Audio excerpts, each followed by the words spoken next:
Welcome to Your College Bound Kid, Podcast for parents and families everywhere. Whether you have kids that plan to attend college or you have current college students, you want them in and you want them to graduate.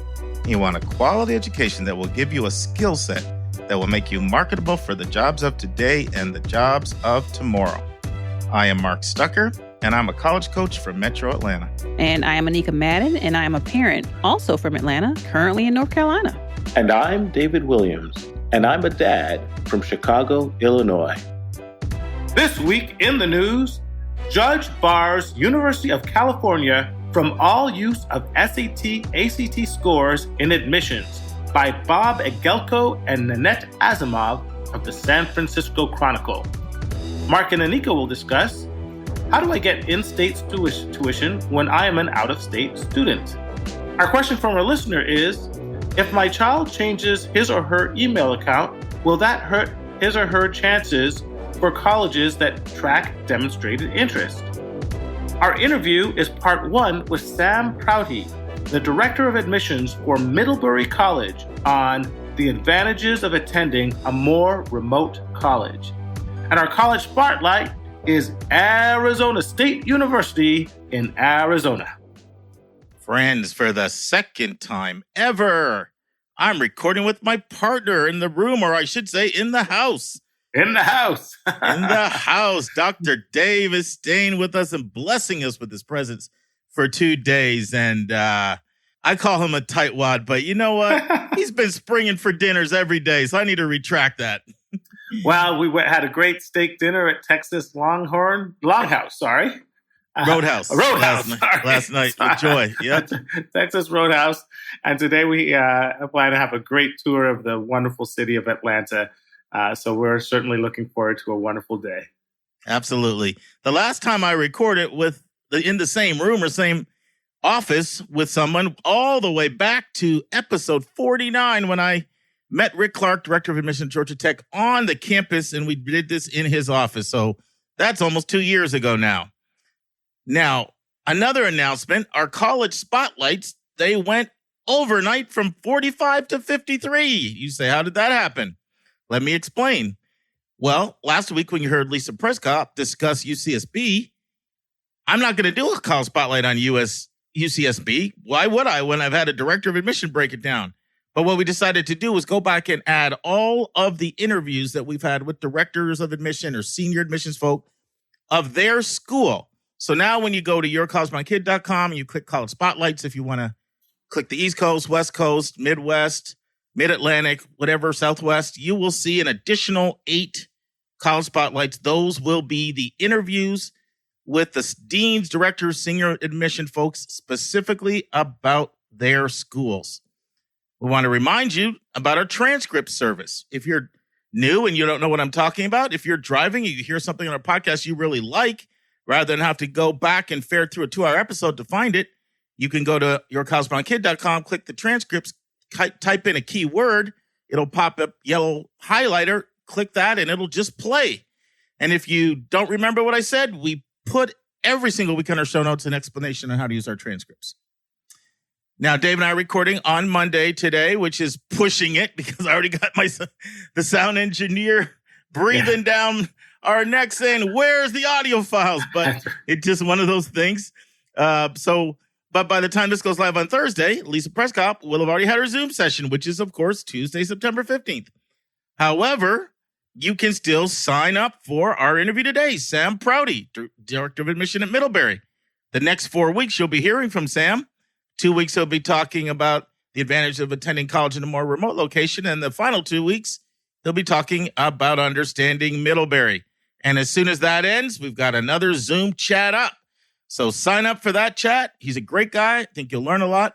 Hope to see you there. You ready, Dave, for admissions tip and admissions vernacular? I am ready for the admissions tip and vernacular. Admissions tip is don't friend your admission officer on their social media. It's just seen as inappropriate. I know sometimes you build a rapport with somebody. You feel like, wow, they're warm and friendly. Let me friend them. It's considered improper, unprofessional. It's kind of creeping a little bit into that stalker territory. And I'm not only talking Facebook, not LinkedIn either. So stay away from friending the admission officer. That's the tip. And for the vernacular, this is going to be a tough one, Dave. This is kind of an inside baseball term. Okay, wait. I got the Jeopardy song playing. Do.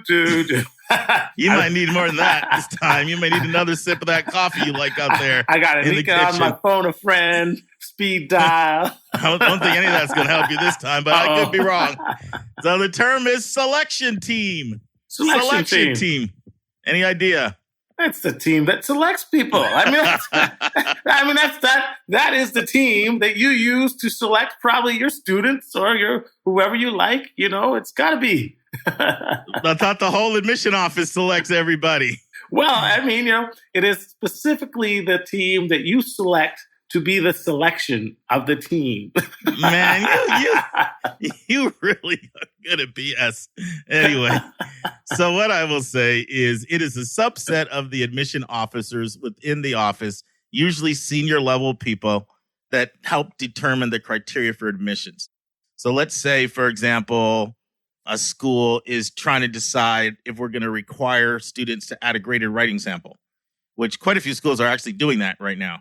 So it would be the selection team that would meet and modify the criteria for admission. So it's a subset of the admission office that helps determine what factors will be used to determine who gets in and who gets out. So you were close, but I knew you didn't know what you were talking about. I am petitioning for part marks. I hear you. Take it away, my friend. Article time. Let's turn to college hot topics in the news.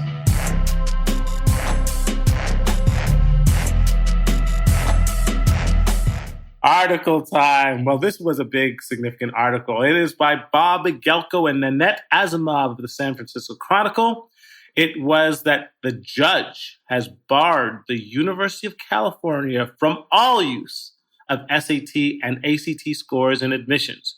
So to give you the backstory, the University of California had already stopped requiring applicants to take the SAT or ACT based on the reviews that they had done earlier. But what they had said was that it would be optional. They had given the campuses the ability to say, if students want to send them in, you can consider them, but it's not required.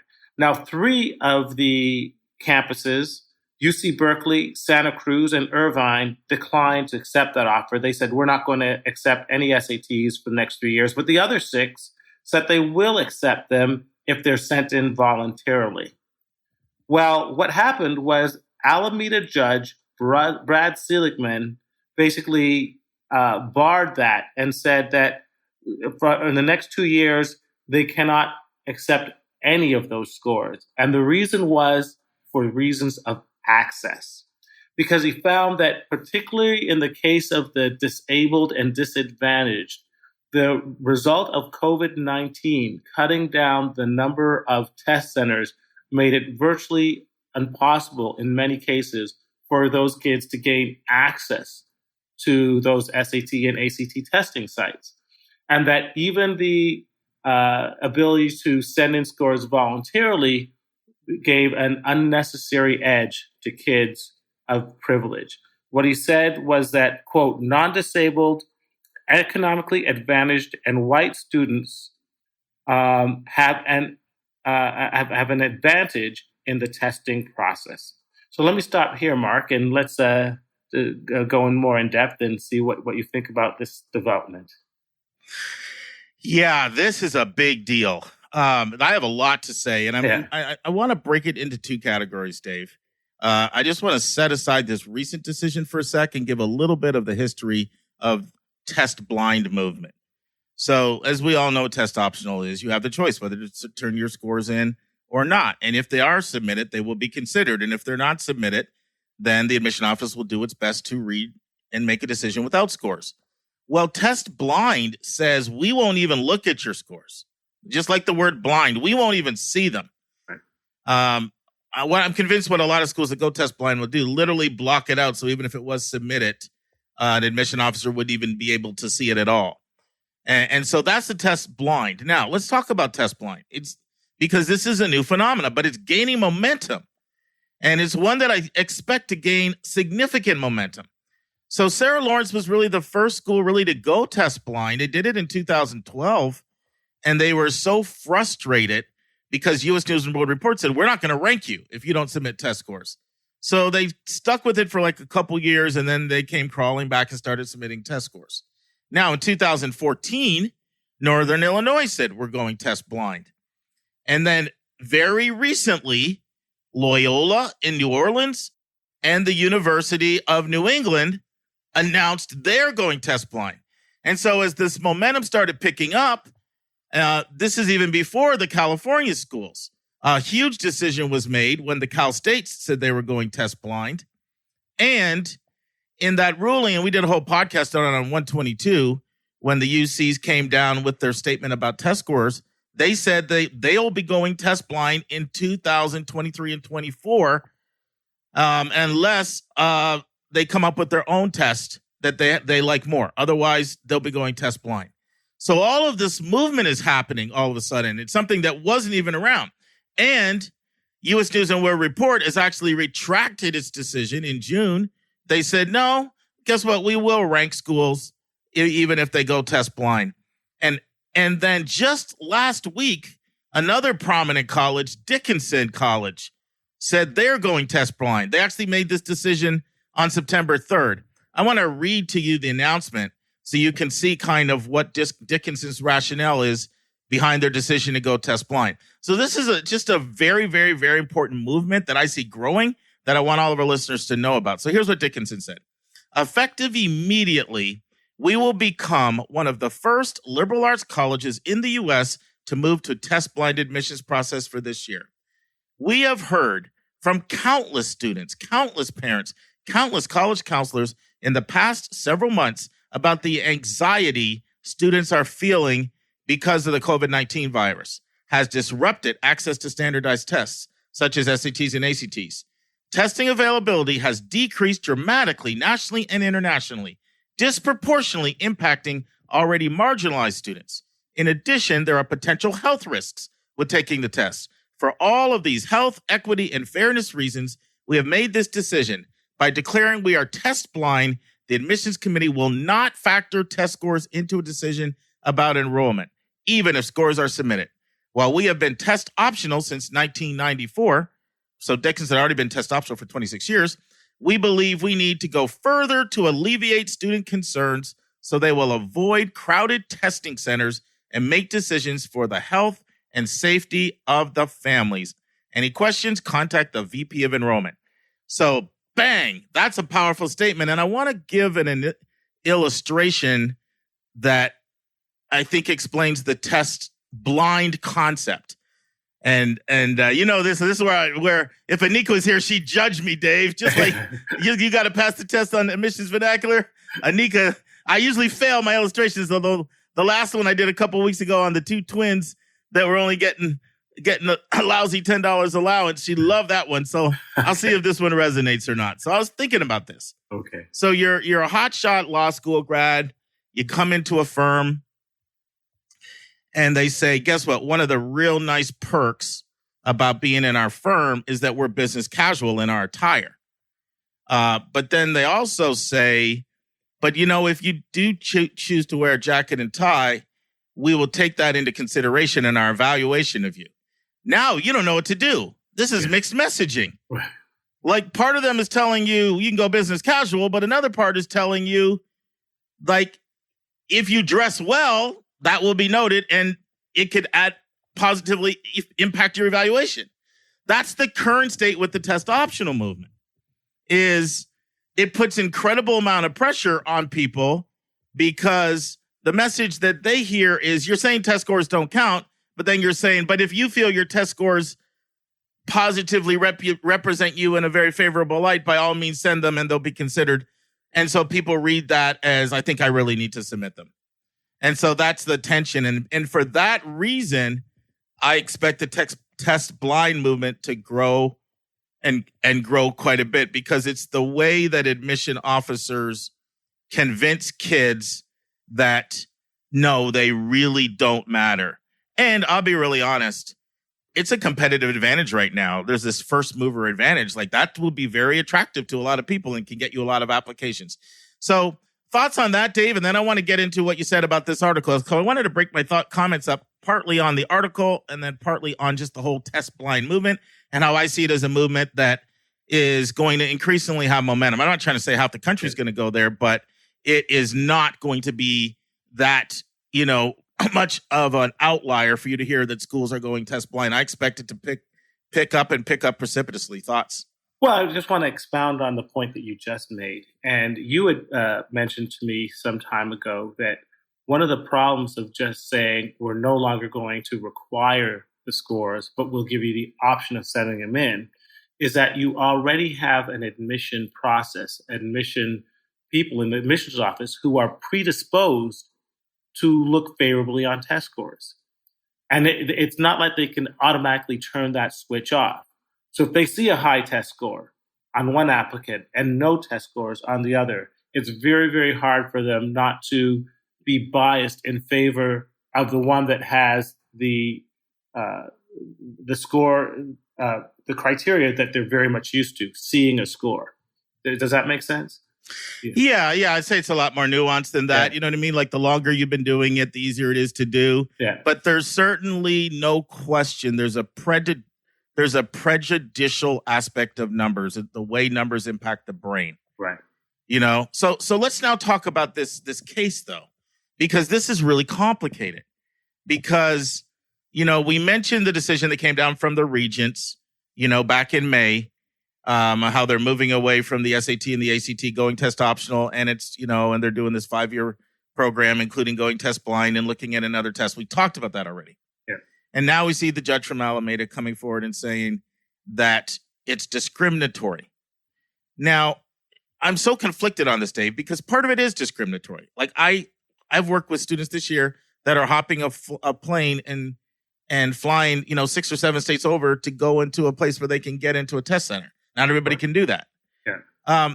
However, this is the opposite side of that argument. The opposite side of that argument is that what aspect of the college admissions process is not discriminatory against people who have resources and don't have resources? And just to prove this point, after this article came out last week, Dave, the University of California is appealing the decision. They're appealing the decision. And I'm going to read to you what their basis for appealing is. This is what they say. This came out September 11th. Well, hot off the press. UC is appealing because the logical consequence of the court's decision is that the university may not consider any indicator if it's not equally available to all applicants. Right. UC officials said in the court's reasoning of barring test scores. The same reasoning could logically be used for everything.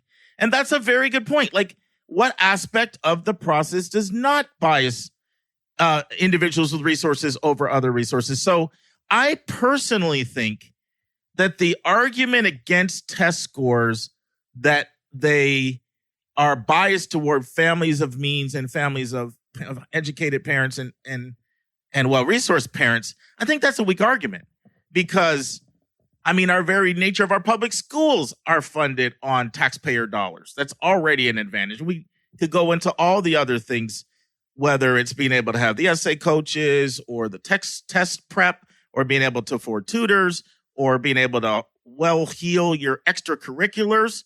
All of that favors resources over lack of resources. I actually think the stronger argument against test scores is that there's a unique component of a number, one number that so prejudices people that it's difficult for them to put it in proper context. I actually think that's a stronger argument. Let's go back to the first point because that to me is the stronger, more substantive point is that test blind admissions has momentum for the first time really ever. Yes, it does. That's the point. And, we've talked about California a lot recently. I went back and looked, like episode 122. Yeah. We dealt with the decision the UC's made. Episode 128, we talked about the statement that came out on affirmative action in California. And the reason for that is because California really kind of is a trendsetter for the rest of the nation.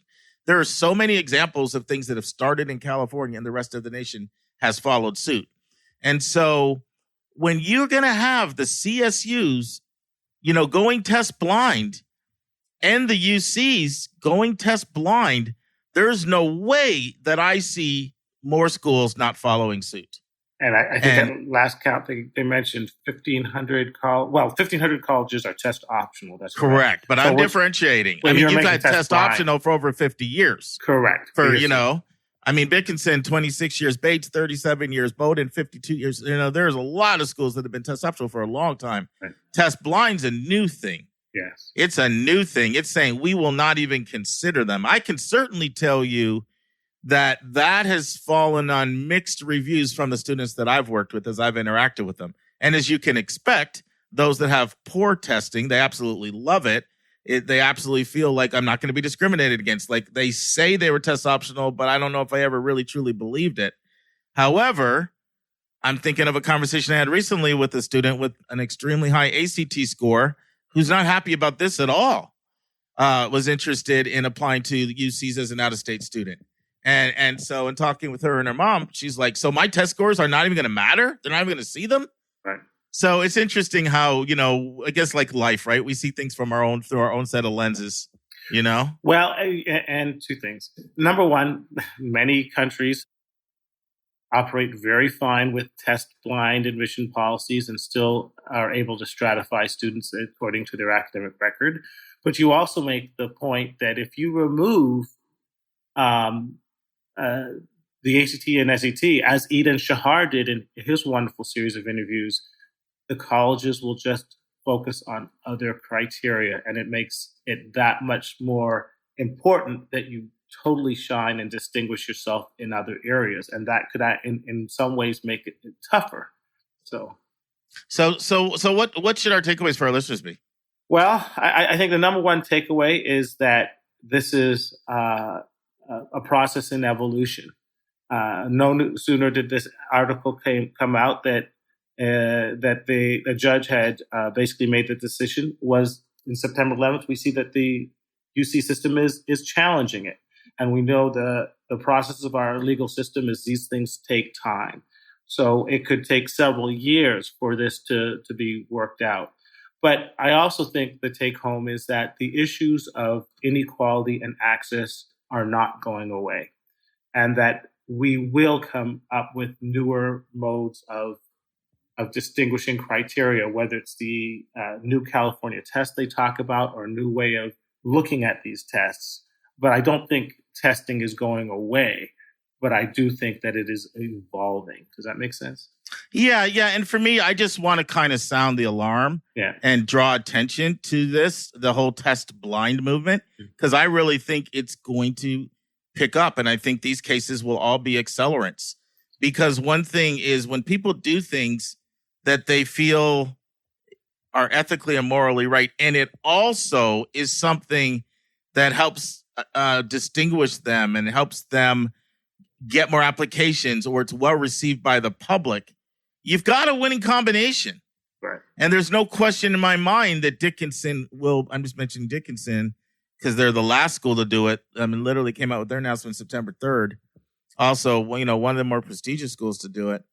That's going to be very, very well received, and that will generate more followers. That will, when people will be watching the Dickinson admission numbers, and if they spike up, you can bet some other schools will be like, maybe that's a nice little angle we can use to reduce the stress for students and generate more applicants for ourselves. And to dovetail on that, wasn't it last year we talked about the University of Chicago that went test optional? You predicted it, Mark. It did indeed happen. Their applications went through the roof. And even though they went test optional, their acceptance rates went down. So ironically, they became even more selective. So there's always two sides of the coin. Absolutely. Now it's time for our step-by-step walkthrough of the college admissions process.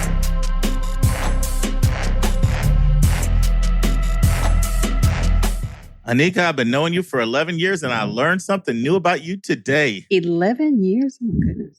I know. You know what I learned? You talk to yourself. You just now picking up on that, Mark? I've been doing that for at least 15 years. Friends, so we have two different services, and we're using one service, and I could hear Nika, but she couldn't hear me. And for the longest time, she's just trying to figure it out, and I'm just amused listening to her talk to herself. That's kind of how I sort my brain out, because it helps me focus. Like, focus on this, nigga. Don't look to the left because you don't get distracted. So yeah, it's very entertaining, I can tell you. Well, I'm glad I was able to serve. Entertain me. Okay, friends, let's transition. We are in chapter 138 of a book I wrote called 171 Answers to the Most Asked College Admissions Question.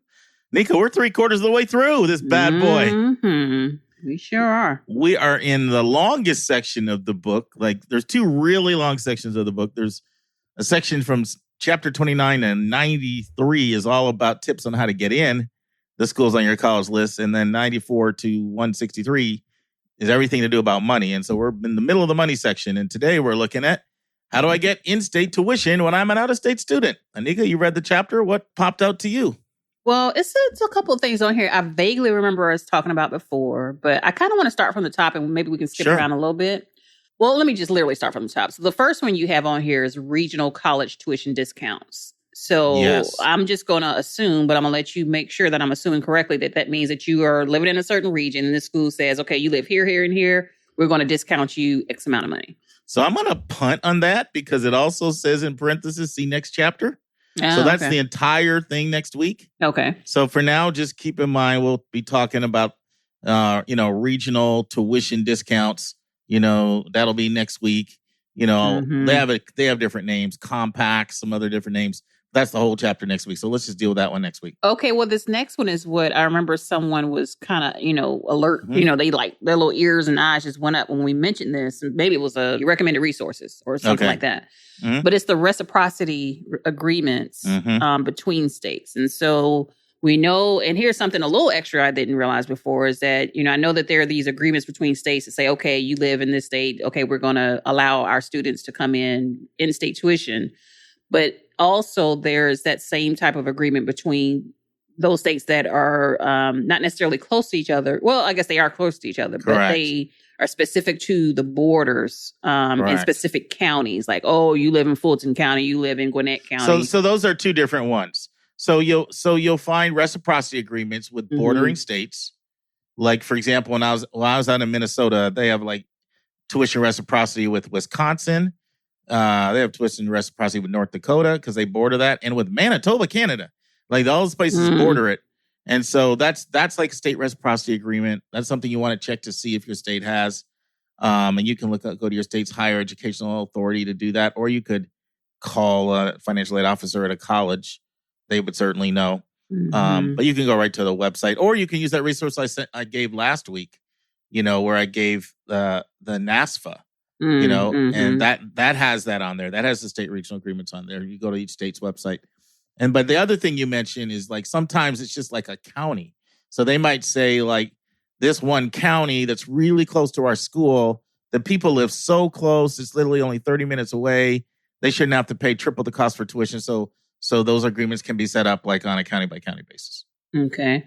So these next two are actually quite interesting. And so you're given two different examples. And the first example is that the University of Maine.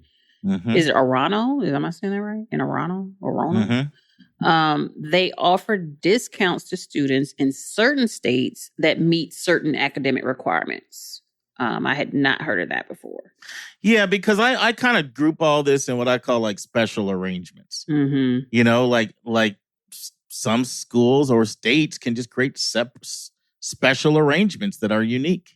And that you're probably what were you going to mention? The Arkansas one as well? Is the other one? No, this other one that jumped out at me is this Eastern Oregon University. Oh, yeah. They don't have out-of-state tuition at all. Like, there's one fee for everybody. So how many people are doing these things? Are these just like little special cases? Well, normally these are schools that have some enrollment challenges. Normally. And so they, so this is a great way to get additional students to tap into that pool, And then a third one, I mentioned University of Arkansas waiving 79 to 90% of the difference between in-state and out-of-state students for Kansas, Louisiana, Mississippi, Missouri, Oklahoma, Tennessee, and Texas. But then their criteria of a 3.2 or 1160 SAT. So you can have these like unique special arrangements that schools can have, that states can have. Most of the time, I'm not going to say that it means that a school is so desperate that it's a terrible school. But normally, if their enrollment's a little soft, they like it to be stronger. That's a great way to have access to a larger pool. Okay, and what about this next one where schools are offering exceptions, or I guess in-state tuition exceptions for families who are in the military, police officers, firemen, and even teachers? Yes. That's kind of exciting. Yeah, once again, that's not every school, but there are some that do that. Yeah. Anika and I are so grateful for everyone who has financially supported our podcast. It allows us to pay our staff and cover our other auxiliary expenses involved in having a weekly professional podcast. At the start of every month, we're going to start sending a special gift to anyone who financially supports your college-bound kid. I will be sending our donors this bonus content once a month directly to your email. The bonus content will be between 10 to 15 minutes in length. Usually it will be a college-related topic that I'm passionate about. Occasionally, it'll be another bonus hot topic in the news segment. Sometimes it'll be an answer to a question that one of our listeners submits to us via email. And you'll receive these monthly audio blogs for a gift of any amount. We know that $5,000 to one person is $5 to someone else, and we don't want your budget to be a hindrance to you receiving this additional bonus content. So if you want to support our show, just go to yourcollegeboundkid.com and click the donate button. And if you've already financially supported our podcast, you will automatically start receiving this bonus content via your email. Bonus content is our way of letting our financial supporters know in a tangible way how much we appreciate you. And if you have any questions at all about our monthly bonus content, just send your questions our way. That's to questions@yourcollegeboundkid.com. Once again, questions@yourcollegeboundkid.com. And now this last one I have on my list is, and it's interesting because you say establish in-state residency, but I always wonder why you just don't say move to the state. I don't understand the difference between the two. Well, this is the one I want to talk about a lot because this is the most common one that I encounter. So someone's like, they want to go, this doesn't matter where they live. They live in Illinois and they want to go to school in California, or they want to go to school in Georgia. It doesn't really matter. I'm just using examples here. But they don't want to pay that out-of-state tuition because, as I say in the article, out-of-state tuition normally is a difference between $15,000 to $25,000 comparing in-state to out-of-state, and in some cases even more. So you times that by 4, and you're looking at $60,000 to $100,000 or even more over 4 years. So it's a pretty big nut. So it's very common for me to work with a family that says, "How can I get in-state tuition at the out-of-state school I want to go to?" And this is a very, very, very complicated question, because, why does everything have to be so complicated? I was talking to a family this week and they said that to me. It's a family from Katy, Texas, Anika. And they said, why does everything have to be so complicated? I don't remember being this complicated when I went through. So it's a really good question because it is complicated and your head may be spinning when I get done this. But first of all, there are some states that make it relatively easy to get in-state tuition. Those would be states like New Mexico, Nevada, Arkansas, Utah, South and North Dakota. Then you've got your really hard states. And those would be like your Georgias, your Massachusetts, New Jersey, Colorado, New York, North Carolina, just to name some. Then you got your kind of in-between states that are like not super hard, but not super easy. Those I'm just giving you some examples: Ohio, Texas, Washington, and Virginia. But the basic premise, and this is what throws people off and what they don't understand, they think that their child can go get an apartment in the area and then they'll automatically get out-of-state tuition. And they'll say, well, they're living in an apartment. And what they don't realize is if it's a dependent student, they go by the residency of the parents. And so each state has its own policy. And it's not even just each state. Even schools within the state have different policies. See how it gets complicated? Every university can have its own unique interpretation of what in-state and out-of-state is. If you look at even like in California, the Cal State system is virtually impossible the way we're talking about. And UC, extremely hard as well, but there are a couple exceptions, couple loopholes. And so the question is, well, if they're just going to use my residency of my parent, then how do I ever establish in-state tuition? I mean, what do I do? What are your thoughts on that, Anika? Well, from what I know, I mean, they have to kind of establish themselves within the state. Like one example, getting a license, a state license in their name. I wonder, seems like I remember this, but it's probably wrong. Do they have to get a job of some sort? Like maybe have some kind of tax returns in the state? Yeah, this is good. You're mentioning you mentioned a lot of different things. So all are accurate, but they're different. They apply differently in different situations. Okay. So some of the reasons why some states make it easy and some make it hard. One of the things is, how long does the domicile agreement have to be? In other words, how long do you have to have lived in that state, independent from your parents, to satisfy the state that you're actually a resident? Some states can make it as easy as 6 months. Some can make it 12 months, and then some can make it 2 years. So there's a big difference, right? Another thing, do they require work? Some schools require a track record of work. Okay. And some schools require a track record of full-time work, not part-time work. Oh, goodness. And then Mississippi has an age requirement of 21. So even no matter if you do all this from 18 to 20, you're not 21. So you see how complicated it is and how many different things there are. Now, to get to what you were saying, let's say someone says, well, how do they assess this? How do you prove it? How do you verify it?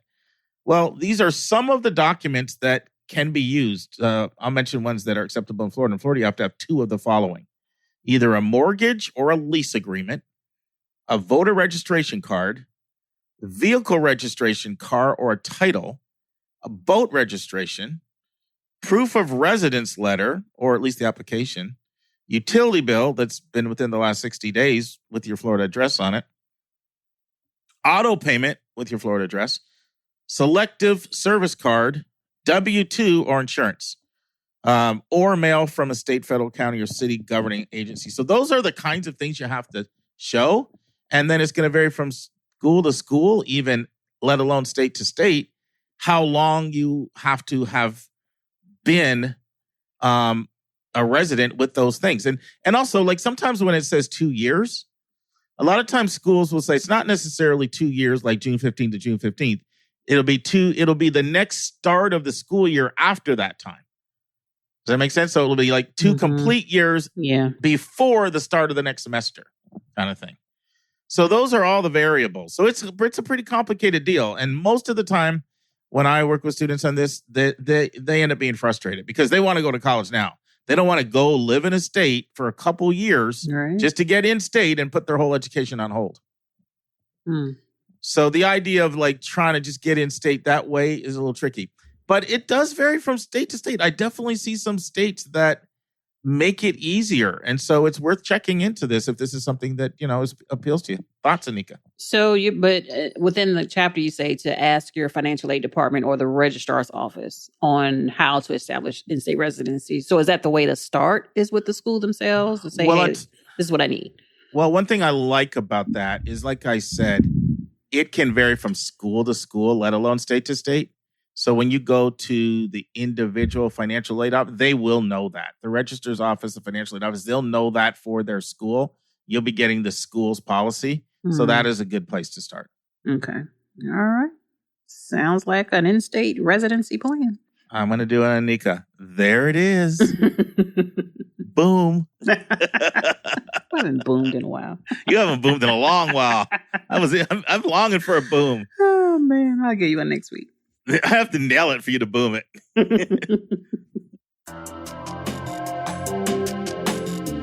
It's time for a question from one of our listeners.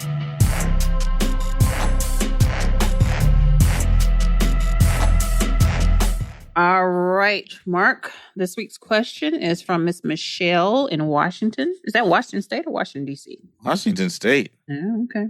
All right. So I'm gonna read her question here verbatim. Okay. She says, "Here's an interesting question that my daughter asked me when we were discussing college apps and the best way to communicate with colleges. My daughter is a senior and starting her applications. She's created a separate college Gmail email account when she was a junior in researching colleges. As you can imagine, the account is just flooded with emails from so many colleges. Some go into her spam folder, some straight into the inbox, and she spends time filtering through them. But now she is actually applying, and she is haunted by the stories of kids who missed out on scholarship opportunities because they missed crucial emails. She suggested creating a separate email to be used just for those schools she applies to, one that she will check frequently and that will not be overrun with emails from colleges who purchased her address from the College Board.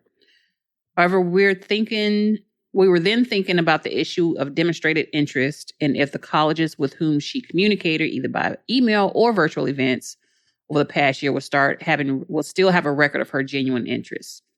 Will she be breaking the connection with a new email address? She has noted that in at least one case, a college not on the Common Application provides the option of entering 2 email addresses, with one being designated as preferred. But the Common App doesn't offer this option. She was considering updating her email and her account settings of the Common App with this new email address, but is not sure whether to do so. What is your advice about this? Should she keep her original but heavily burdened college-related email address, or use a new one for the application season and maybe even the FSAID sign up as well? Ooh. So that was a great question. I think a lot of people will relate to that because I know from how many of my students talk about just being bombarded, just blitzed in their email box right now, let alone their mailbox. And they're always saying to me, where do they get all this information about me? But we've talked about that before. We've done the whole episodes or whole segments on why am I getting all this mail. I'm going to approach this 2 different ways. One of my students I was talking to literally yesterday was talking about being blitzed and bombarded with emails. And he literally is going through and unsubscribing from any school he's not interested in because now that he's got his list. But that's a lot of work to unsubscribe from all of them. So I'm going to approach this question in 2 ways. First of all, some background. There is tremendous growth right now in the field of predictive analytics and engagement scoring when it comes to admissions. And we've talked about that before, Nika, all the various tracking that schools do. There are firms out there like Capture Higher Ed was one of the main ones. And Noah Levitz is the other. Those are the big 2 that generate scores with very sophisticated models out of like 100 to predict the likelihood that you'll come. So I understand the fixation with demonstrated interest and am I losing points and our school's tabulating this, if I switch. And I'm going to talk a little bit about this next week too. And there's a question we have next week that's going to touch on this. However, what I want to say here is it's not just emails that are tracked. In fact, the primary tracking for this are websites that use cookies, and they use what are known as Internet Protocol Address or IP address, which is a numerical label that's assigned to each device connected to your computer network. It uses an Internet Protocol for communication. And so this IP address basically has 2 main functions. It's a host or network interface identification. It's also location addressing. So your IP or your Internet Protocol for your address differentiates your computer from the billions of other devices that are simultaneously connected to the web. Think of it like a social security number for your computer.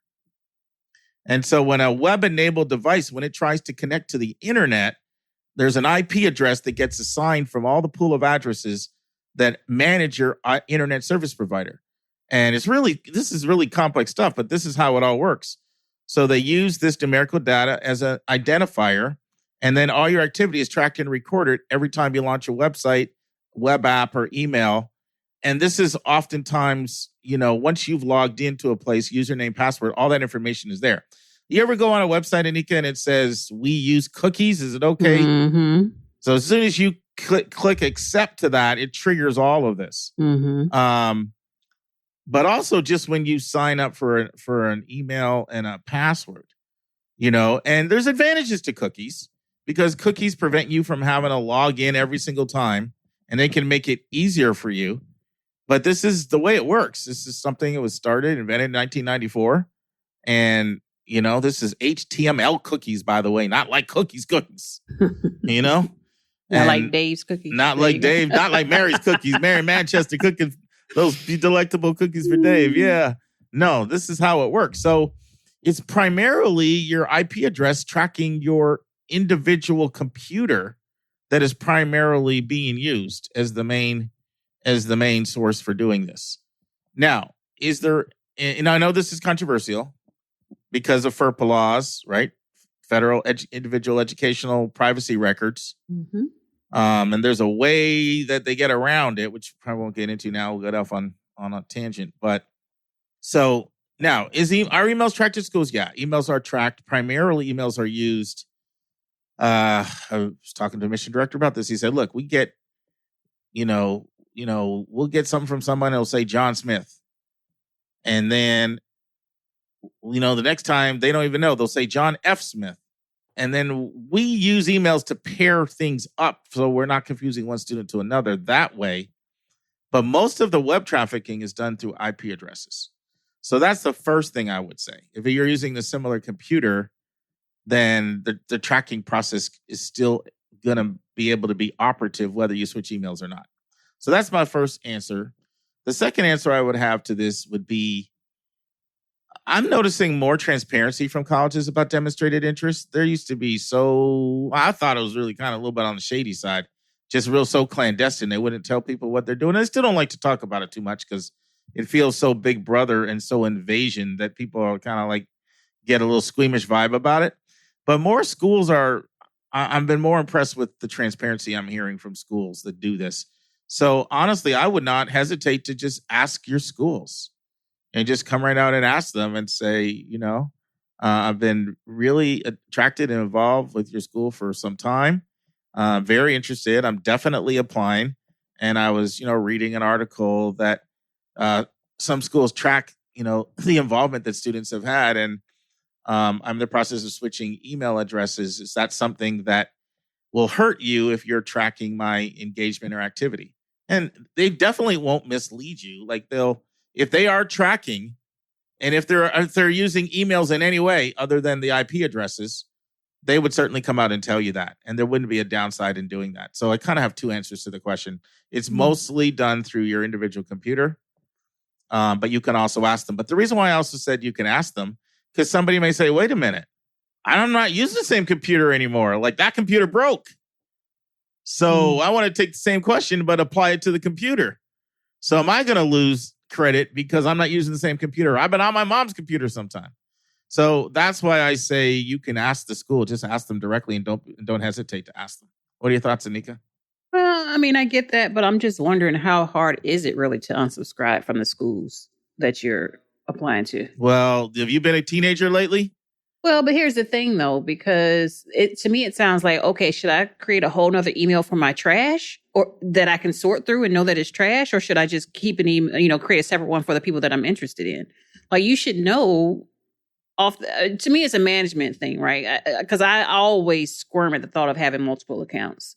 But it's personal preference, though. I mean, because you might be getting emails. You could be getting emails from 400 schools. That's a lot of unsubscribing. Like, I don't think that's a bad approach. I just don't think that's something everybody's going to want to do. Yeah, I just don't know if I agree with that. Creating a whole nother having something else to manage just because of something that you don't want to see. Like for me, the unsubscribing thing is kind of easy. But again, I guess that's personal preference. So. Yeah, I think it's personal preference. I mean, the one advantage of the unsubscribing is presumably you gave an email that's like a real email from you.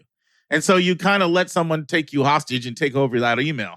Whereas if you unsubscribe, you get your old email, which presumably is useful for you for lots of other purposes. Although some people do, just a college only email, which I actually recommend. So it could be a college only email. But most people don't do college only emails. So if you're the average person doesn't do a college only email, then one advantage to the unsubscribe is you get to reclaim your own email box back. Okay. But there's a few different approaches, but don't hesitate to ask the school if that's what you want to do, or you can unsubscribe to ones you don't want. But know that the tracking is done primarily through cookies through IP addresses. Any final words? You think we nailed it, Anika? I think we nailed it. But again, I just... Michelle, just be careful with those. I don't know. I have all. Are you going back to your unsubscribe? Yes, I am because I'm thinking about this kid, right? I'm thinking about them having to manage all this stuff. Like I rather much have, because it's hard enough for a kid to check one email address. Now, I mean, obviously, it's dependent upon the maturity and on the organization of your child, but that's just an added layer to me. And I just feel like if she is just, I feel like if she just focuses on the unsubscribes, I think that would make life easier, as opposed to creating a whole nother thing that she has to deal with. That's just me. So, we'll see. Yeah, I'm in the different stroke for different folks. Like I think either approach works. Just depends on the person. Okay. But you made your opinion very well known. Can we end, or are you going to come back and say? I'm going to send another email. I'm going to send you an email and talk about it some more. Whatever satisfies your itch. As long as you know you're being tracked by the people you want to be tracked by. I think that's the takeaway. Options. I like to have options. Friends, you're in for a treat. Brand new interview. Sam Prouty, Director of Admission at Middlebury, as he makes the case for more remote colleges. Sam starts out in part 1, which will be a 2-part interview, giving us his backstory. Then I introduce the topic of the day. And then Sam shares the stereotypes. 4 big stereotypes that people have about remote colleges. And I follow up with him with several questions based on his 4 stereotypes. Listen and enjoy. And now, this week's interview with a special guest.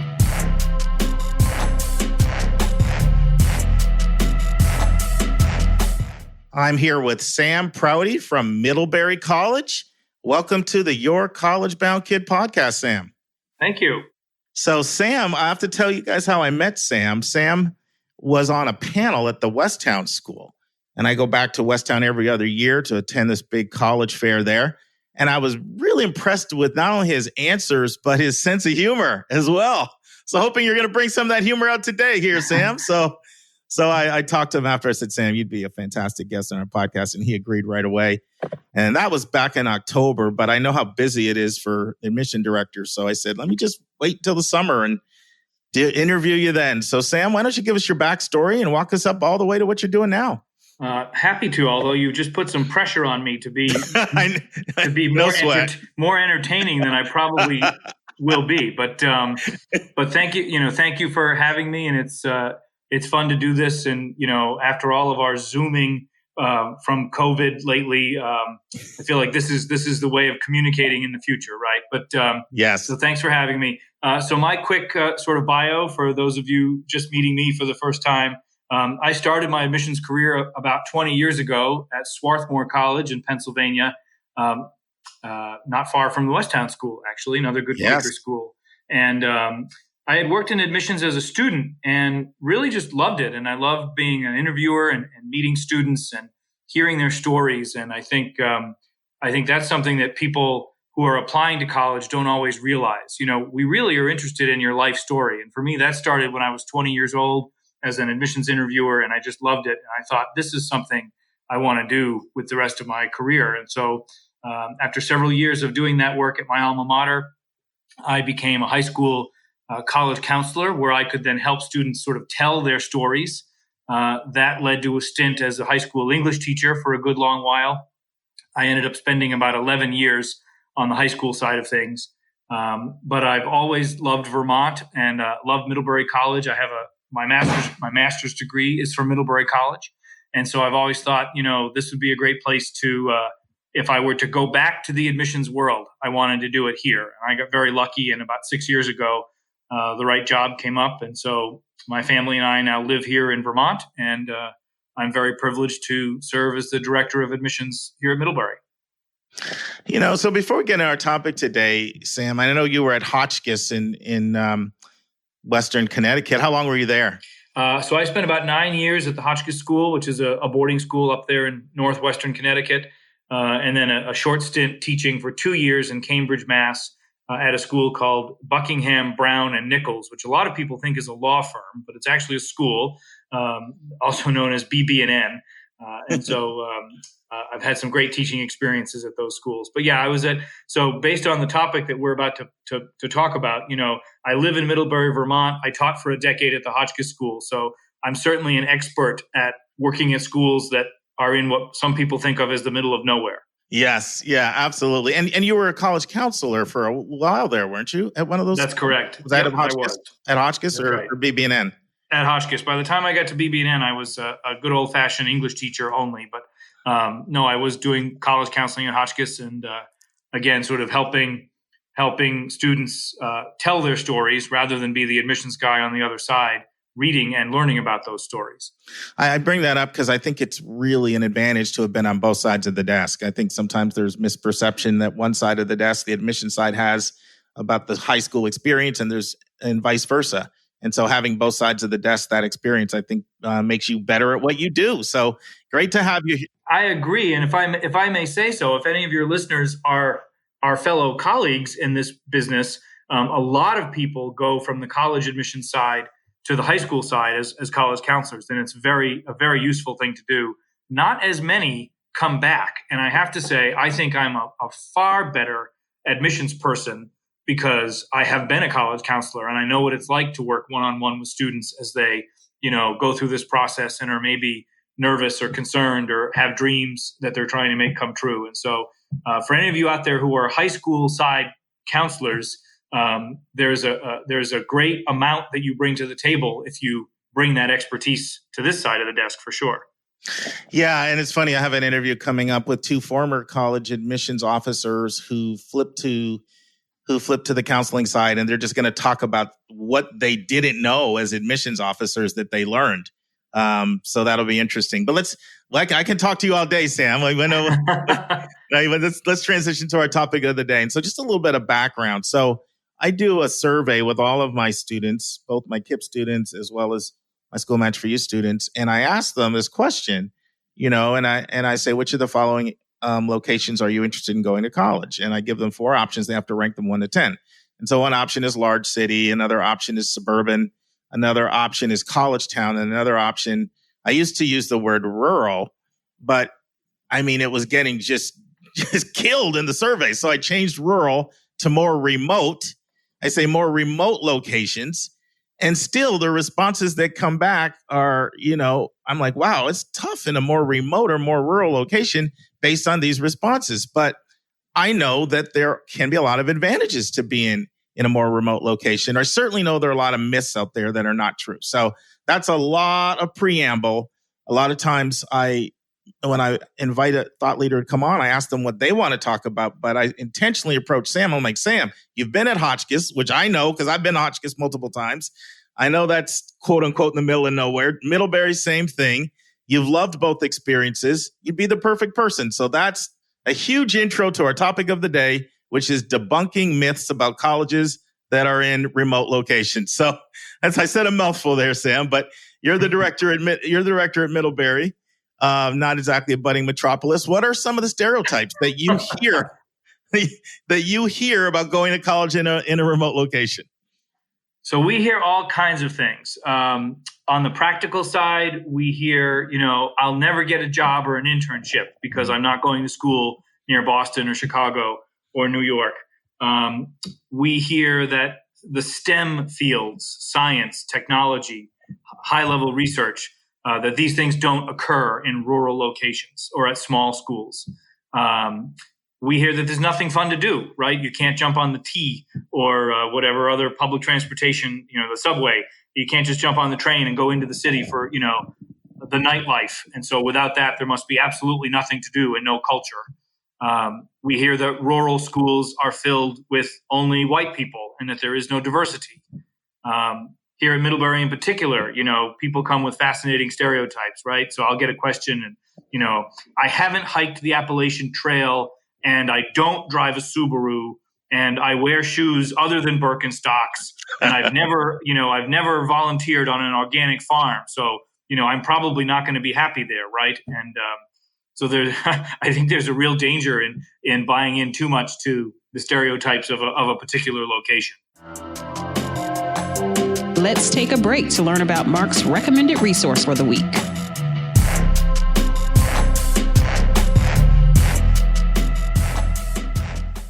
2 years ago, I worked with a student who took 11 AP classes, and she got 3s on all 11 of her AP exams.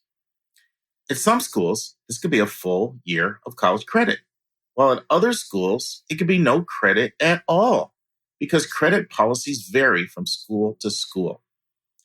If you want to know whether or not you will get college credit for your AP scores, or if you want to know what each school's AP policy is, then you want to go to apstudents.collegeboard.org, and that is our recommended resource for this week. Sure, you can go to each individual school's website, but it's so much more efficient to have one place to go to get all this information. After you go to apstudents.collegeboard.org, you will want to click the Find Your College box. Once you find the colleges you're interested in, I recommend you click each college's page for even more detailed information, because these policies are frequently course specific. We will put the link in the show notes. We will now return to my interview with Sam Prouty, the Director of Admission at Middlebury College, as we continue to discuss the advantage of attending more remotely located colleges. So let's talk about each one of them. Let's go one by one, because I think you probably brought up the big four I hear as well. So let's take the first one, and I'll never get a job. So what do you say when a family says that to you? You're at a fair, you're on a panel, and you get that question like, gee, I'm kind of, I'm interested in Middlebury, but, I don't want to be living in my parents' basement. Yes. Actually, my own father said that to me when I went off to a liberal arts college. He there said, you go. Specifically, I don't want you to come home and live in my basement and write poetry. Hey, at least he added the right poetry part to it. Well, I was an English major. People think that's the only thing English majors can do. Here's the thing, and I'm going to sound like a salesman for Middlebury and small schools, but I think that employers are interested in your brain, and they're interested in how you solve problems, and they're interested in the educational passion that you bring. And so whether it's Middlebury or Williams or Bowdoin or Bates or any number of other really excellent school in a rural location, outside of New England too, go up to St. Olaf College in Minnesota, right? But there's all kinds of wonderful schools with incredibly smart, engaged students. And employers, they want to hire you. They want you to be on their teams. I think particularly the liberal arts approach of solving a problem from multiple, with multiple lenses, multiple vantage points, understanding, the science components of a social science problem, or the humanities approach, to something in the economic or legal world, or what have you. And so here at Middlebury, we are widely recruited by all kinds of companies and organizations.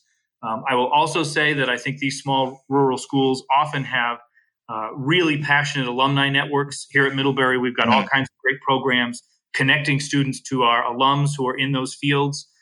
They want to serve as your mentor. They want to serve as a resource. And in many cases, they want to hire you. And I think the bigger and more impersonal a school gets, the less likely you are to have that really tight network of people who are looking out for you and who want to kind of pay it forward. I think there's a lot to that point you just brought up.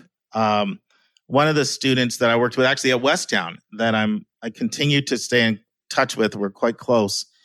He went to Williams, because Williams would be another school that would fit in that category, right? You'd absolutely consider Williams to be out in the boonies. And he talks about how tight the alumni network is there. And he's actually currently a third-year med school student at Emory, so I get to have a couple lunches with him a year. So I think there's something to what you're saying. I visited one of my students at Hotchkiss, and I said, coming from Atlanta to here, is it really hard? And she said, I think being in a more remote location allows me to go a lot deeper in my relationships with the people around me, both faculty and students. Do you think there's something there to that? I think that's beyond true. And as a teacher, I've experienced that myself. You don't come teach at Middlebury College or other schools like it if you don't want to teach, right? Our professors are not just here to run labs and write books and let their PhD candidates do the actual undergraduate teaching. We don't have any PhD candidates. We don't have any master's candidates, at least not during the school year here on campus. And so, a student's going to be in a class of 18 or 20 fellow students. The teacher is the professor, not the professor's assistant. Here in Middlebury, the vast majority of faculty and staff live within a few miles of this campus. So just in terms of community, you go to the restaurants, you go to church, you go to the grocery stores, we're in each other's lives.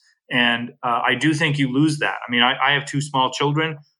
We see mid kids all over town. And, my children know as many of them as I do because they're volunteering in their schools to teach violin lessons or, coach a soccer team or what have you. And so everybody talks about community like that's some kind of new buzzword, but that is a very, very real thing in places like this where we know each other, we look out for each other.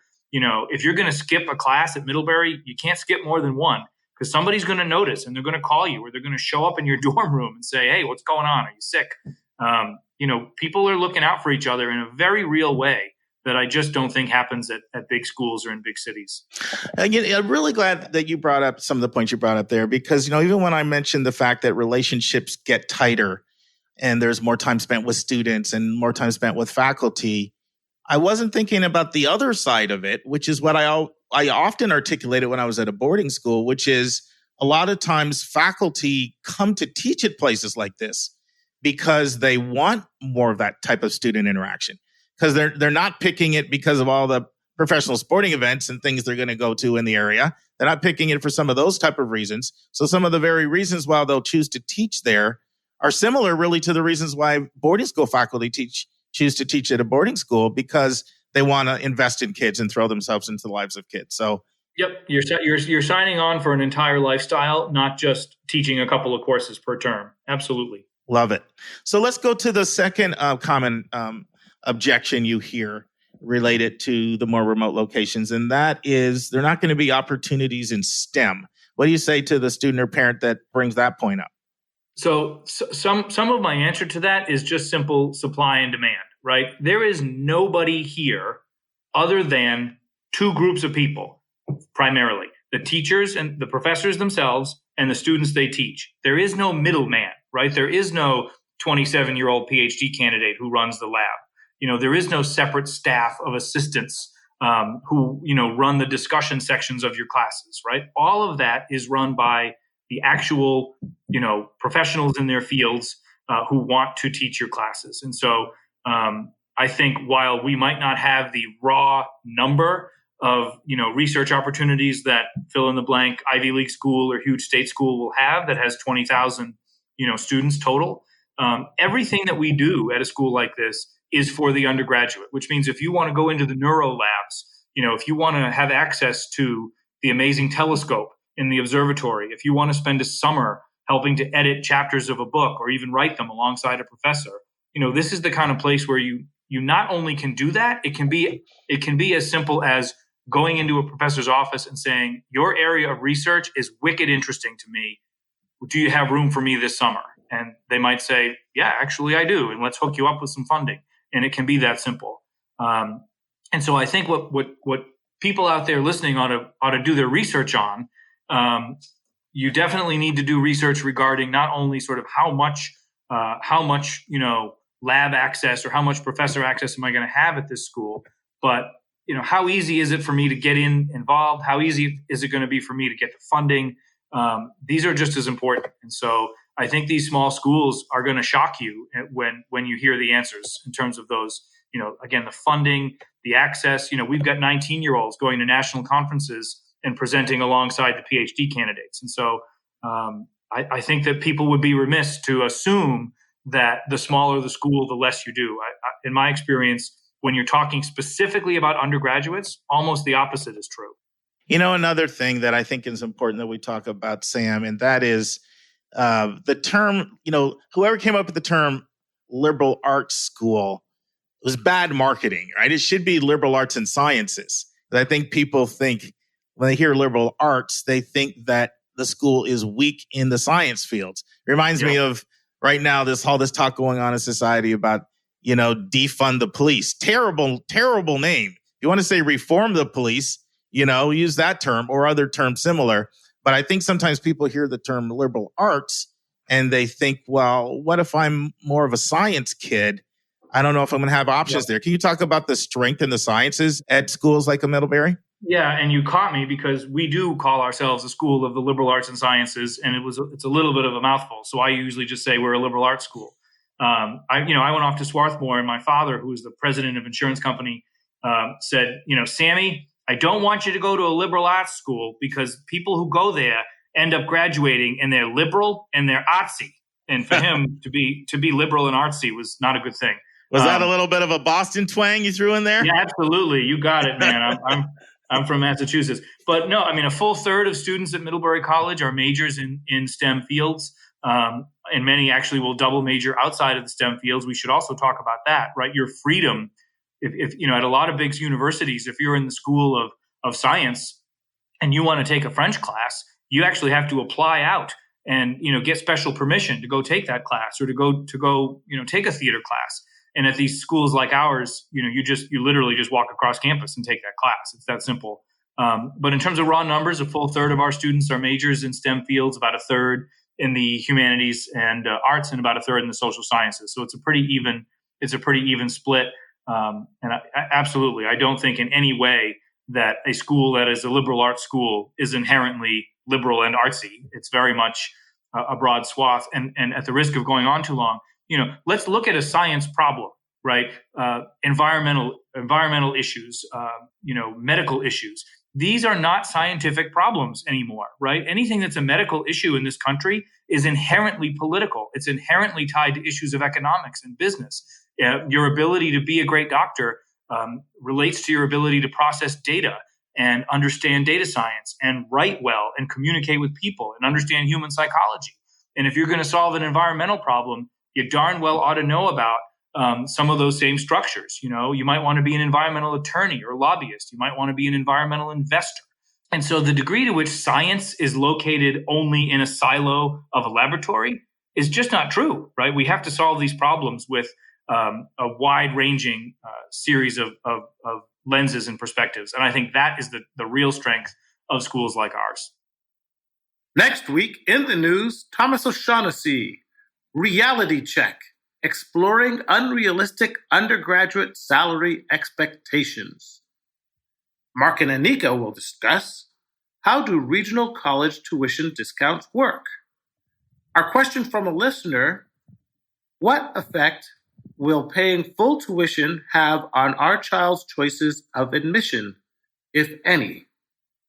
Our interview is part 2 with Sam Prouty, the Director of Admissions of Middlebury College, on advantages of attending a more remote college. And our college spotlight is by request from Muncie, Indiana. It is Ball State University. But our college spotlight today is Arizona State University. Growing up, I was very familiar with ASU because two of my cousins who I was very close to both left New Trier High School in Winnetka, Illinois. That's your backwoods, Dave. That's your backwoods. Certainly is. They sure did. And they went off to Arizona State. And if I had to describe ASU in a few words back then, this is the 80s, I would have said party school, sun and fun, big school.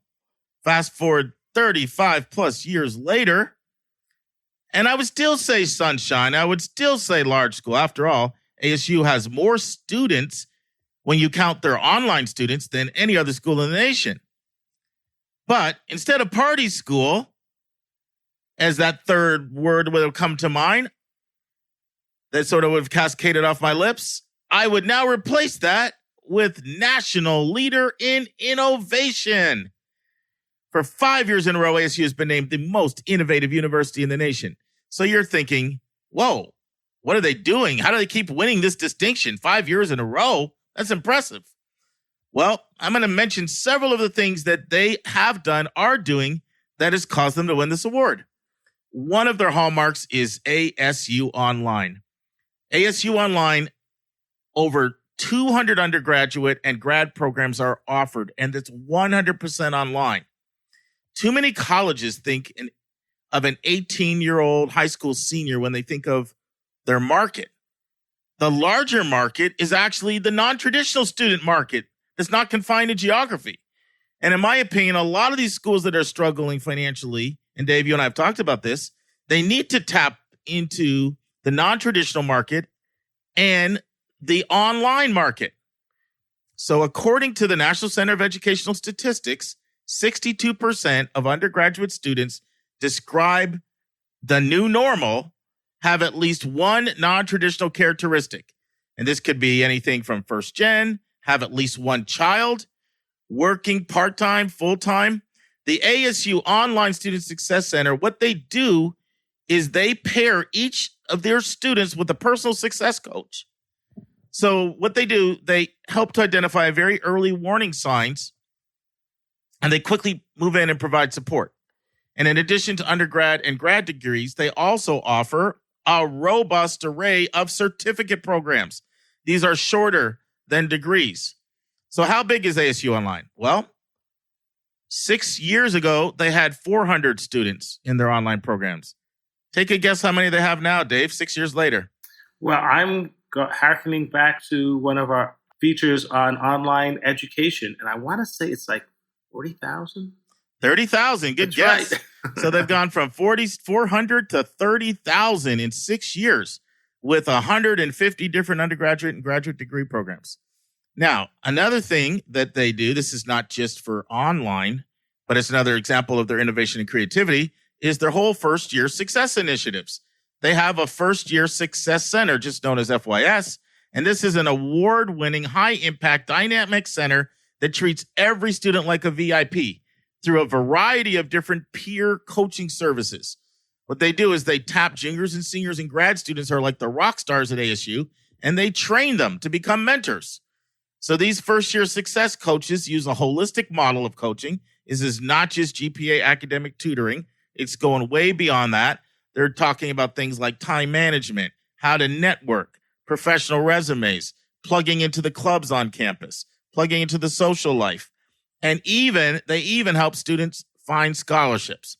So it's a brilliant example of why ASU is consistently been ranked so high for innovation.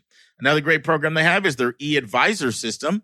This keeps students on track to meet degree requirements, and it's backed up not just by students, by a core of full-time professional advisors. This program guarantees that all students will find a place on campus. Another great program they have is their Paul Tillman Veteran Center. Do you remember, does the name Paul Tillman ring a bell with you, Dave? Familiar? Yes, no? No. Okay. You may know when I start telling you a little bit more. So Paul Tillman was a football player at Arizona State. And then he went off and he played in the NFL. And then after a short stint in the NFL, he went overseas. Yes, that's right. I thought you would remember. That's right. And he got killed by friendly fire. Did. That's right. Killed by friendly. Normally Dave is up on the news. So I thought exactly killed by friendly fire at age 28. Right. But he left it at the heart of his peak of his career. He turned down a lucrative salary in the NFL and gave his life for his country. Yes. Correct. He's a true hero in every sense of the word. Yeah, and his legacy goes on because the Paul Tillman Veteran Center at ASU has really made it a real priority to recruit veterans and to support veterans. Yeah. So the center specializes in helping veterans transition back to civilian life, incredible supports, affinity groups. They actively recruit vets. They've got scholarship money, and they currently serve over 3,000 undergraduate and grad school vets to create a whole community for vets. And it's a program they're proud of on all of their campuses. So that's another one of their nice programs. As far as research expenditures, ASU reported a total of $617 million in research expenditures, number 7th in total research expenditures for any university that doesn't have a medical school. Now, one of their top programs, most renowned, is their Barrett Honors College. This is consistently in the conversation for the best honors college in the country. Several publications have named it as such. There's a strong residential community here. And just to mention something, the Barrett Honors College actually has more National Merit Scholars than MIT, Duke, Brown, or Stanford, or Cal Berkeley. Wow. Barrett students benefit from a $12 million endowment used to support the honors students and all kinds of projects. So they currently have almost 7,500 students, which is a huge honors college. don't quote me on this, but I think it may be the biggest one in the country.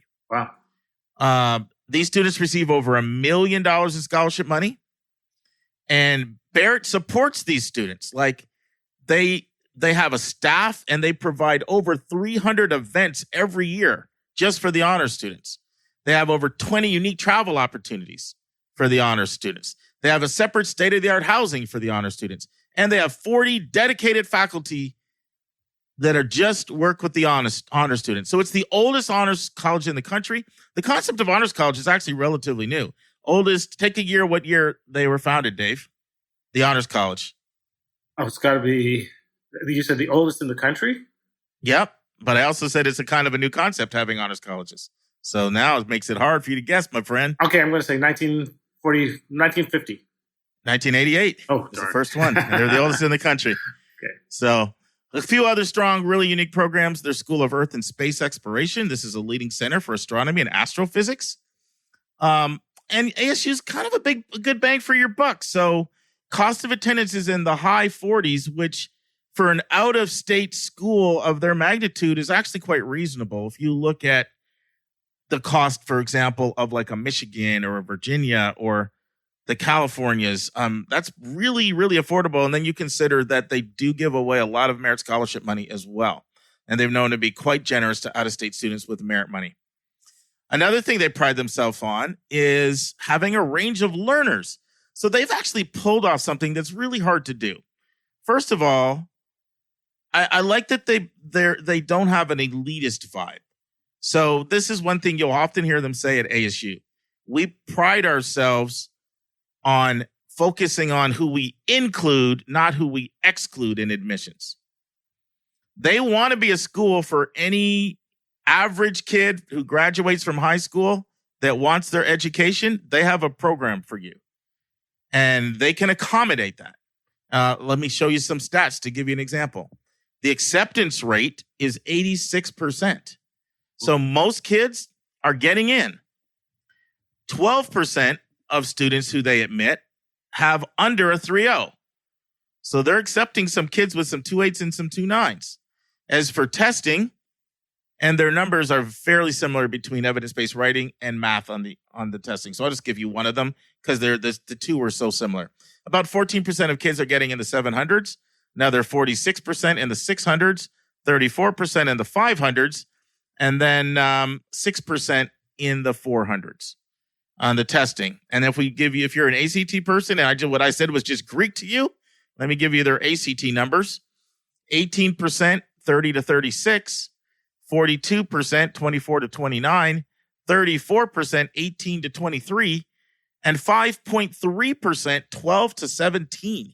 So you see, they don't need to have a 3.8, 3.9, 4.0, 3.7, 3.6 kid to get admitted here. Yep. However, this is kind of the genius of what they've pulled off.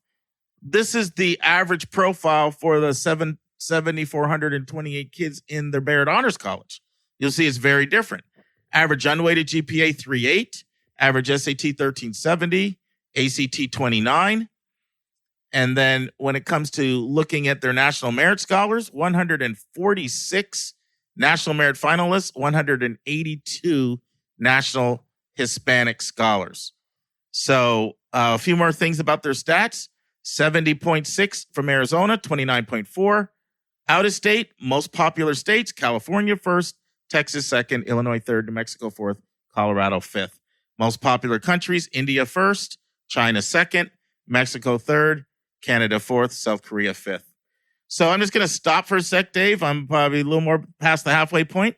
Got some more things to share, though. What are your thoughts so far? What jumps off the page? Well, the reason I'm glad that we profile schools like Arizona State is I think for so many kids, they get discouraged because they think I'm not a straight A student. I don't have 99 percentile scores. Everything's so competitive. There's not a school out there for me. Not realizing that Arizona State is proof that there is a school for everybody. And so here's a school that is big enough to accommodate kids of every range of achievement for every aspiration. If you want to be in the honors college, you can certainly find your peer group. If you are aspirational, but for whatever reason, your high school history was not as successful as you wanted it to be, you can still go to a great institution in a great area and aspire to be anything you want to be. And you don't have to worry about meeting any type of extreme academic criteria. So I'm really glad that we're profiling ASU. And I appreciate that you accentuated that point, because that is a very important point. And you're spot on when you say that people feel like, is there a place for me? I'm not that 3.7, 3.8, 3.9 kid, But I think they sort of masterfully found a way. I mean, for them to have more national merit scholarships, scholars, than the Stanfords, the Cal Berkeleys, the Dukes, and all those other schools. Absolutely. Show that they're still attracting, the top kids, and they're finding the Barrett Honors College to be a place where they can be academically challenged as well. And just to accentuate that, you have a baseline college over 50,000 kids. So how many kids are in the Barrett Honors College? Yeah, it's like 7,423. Yeah. So just a tad under 7,500 in last year's numbers. So just keep in mind that they have more people in their honors college than most Ivies have in their whole undergraduate institution. So if you want to have a really select group of high-performing kids, you got them there in spades. Exactly. So, now, another thing that's distinctive and nice and unique about Arizona State is they have 4 campuses. So the biggest campus by far is the Tempe campus. And when you think of the Tempe campus, probably the first thing you think of, if you've seen any pictures, this is the only one of the 4 campuses that I have visited, is the Tempe campus. But you'll think of the iconic Palm Walk. I mean, that's the most photographic spot on campus. It connects north to south campus. It's been around 100 years, and it's just palm trees, and it's just like heaven. It's just that, scenic. I'm a palm tree person, as you can probably tell. I love them. And so that's the Tempe campus. It's by far the biggest campus. It's also the campus that's got the football stadium and the basketball stadium. It's home to the College of Engineering and the College of Liberal Arts and Sciences. And it's only 15 minutes by rail from downtown at the heart of Phoenix. Tends to attract a little bit of a younger student population, and by far the largest population. That's the Tempe campus. They also have their downtown campus, and that's going to focus on journalism, nursing, and public service programs. That's got more of a kind of a professional vibe to it. Then they've got their Polytechnic campus, which at one point was an Air Force base. This is the campus that specializes in science and technology, and it boasts a desert arboretum. And then finally, they have the West campus, which has more of a feel of like a liberal arts learning community, but the focus here is on collaborative studies, interdisciplinary studies. And so they've got the 4 different campuses, which is really nice. Now, some of the programs they're most known for, they've got a lot. It's certainly exceptionally strong in architecture, art, business, and design. Their education program, ASU does offer the largest teacher preparation program in the nation. And my first of my cousins to go there, she was a teacher for a long time. And finally, she just decided, her husband makes a lot of money. She finally just decided that I'm going to hang it up. But she had a good, solid 30-year teaching career. So good for her. Other strong programs, engineering, microelectronics, robotics, computer-assisted manufacturing. They have their Fulton Undergraduate Research Initiative. What it does is it provides engineering students with hands-on lab experiences. There's a thesis in there that's guided by faculty members who they travel to national conferences, and they do thesis-based research. So that's kind of the distinctive of their engineering program.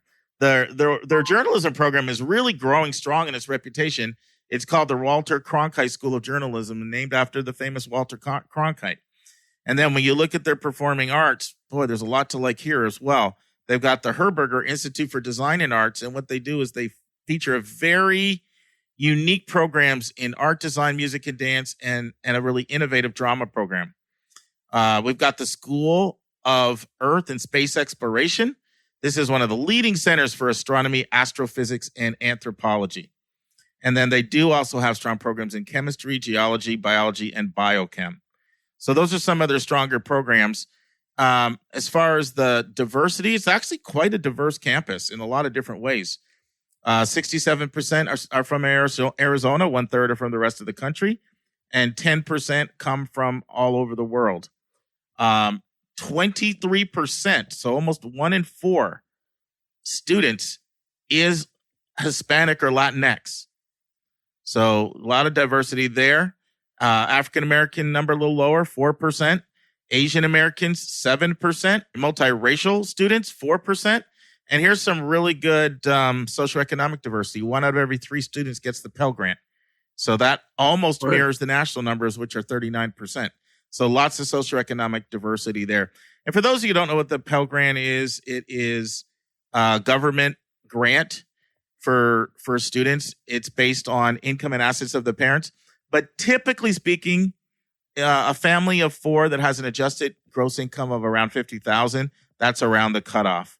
Now, I have to say typically speaking, because there's lots of factors like what is the size of your family, how many kids are in college, and other things as well. But if you have typical assets and you don't have, multiple kids in college, that's around the income. And that may seem really low to a lot of our listeners, but that's not too far off national averages. National average for income is in the low 60s. So you got some good socioeconomic. You can't just say that it's only just rich kids at this school. That would not be fair. A couple other things I'll say. It's a school that you most likely will need a car to get around. And one of the biggest complaints you'll hear from, I know students I have had that have gone there, has been that the parking is expensive to get the parking pass. Now, you think of it as a party school, and there's no question that there's a live atmosphere there, but it's actually a dry campus, and they enforce it pretty strictly. You got to kind of go off campus for most of the action there. But speaking about spirit, if you like school spirit, they've got it in droves. This is the Pac-12 conference. They've got athletic school spirit. People get all jazzed up for the big games, and they also have the other kind of school spirit, a lot of school pride. People are very proud to go to Arizona State University. So we've now featured both Arizona and Arizona State. Dave, any final thoughts? Well, the main thing is to get the mascots right. Arizona State is the Sun Devils. Yes. Right? Right. And Arizona is the Wildcats. Correct. That's right. Do not get that confused, or you will get a flood of responses on your email. And we know all too much, spoken from experience. Exactly. No, we appreciate it when everybody calls us out when we make a little mistake here or there. That keeps us on our game. That's right. Yeah, but just both Arizona and Arizona State, great schools. I mean, first of all, if you are a weather weenie, and I am a closet weather weenie, you really are becoming one. Yeah, I know. I have to have something to tease Mark over just to have the comebacks. But man, I've seen that picture of the line of palms. That is sweet. I know, it's nice. I've walked it. It's very nice. It's very nice. And talk about a hot region of the country. Not just in weather, but real estate wise, a nice area of the country, a school that gives you everything, and a school that is truly accessible for all. So for all you kids who might feel discouraged and might be thinking, is there a place for me? This is a great example, and it can get you any place you want to go. I want to close by something you commented on, Dave. Phoenix is one of the fastest growing metro areas in the country. Yeah. And so that's really set up the graduates really nicely for a lot of job opportunities, particularly in the greater Phoenix area. So next week, we're back with Ball State. We're going to the Midwest. Back to Muncie, Indiana. You ever been to Muncie? I haven't been to Muncie, no. I was going to ask you, how far is that from Chicago? You don't know. It's not far, but I know of Muncie, but I have not been to Muncie. Nice having you here, Dave. And I know my wife likes you because she's letting you record with her laptop. She doesn't let anybody use that Mac. So you're like...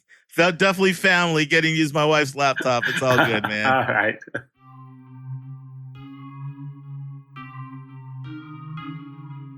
And that's our show.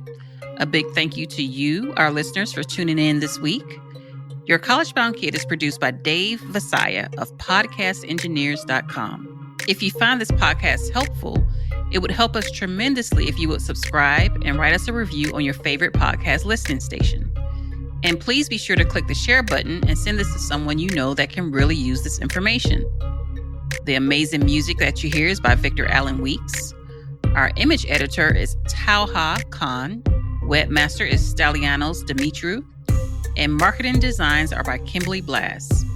And if you want to get a copy of the book, 171 Answers to the Most Asked College Admissions Questions, you can go right to 171answers.com. And if you want to have a college coaching session with Mark, you can send him a text to area code 404-664-4340. And if you have a question or a few questions that you would like to ask us, and we'll include them on the show, you can just email us at questions@yourcollegeboundkid.com. Every week, we'll take one question and include it in the episode. We don't like your questions. We love your questions. So send them our way. And by the way, check out our website, yourcollegeboundkid.com. Again, we thank you for tuning in, and we look forward to meeting with you again next week.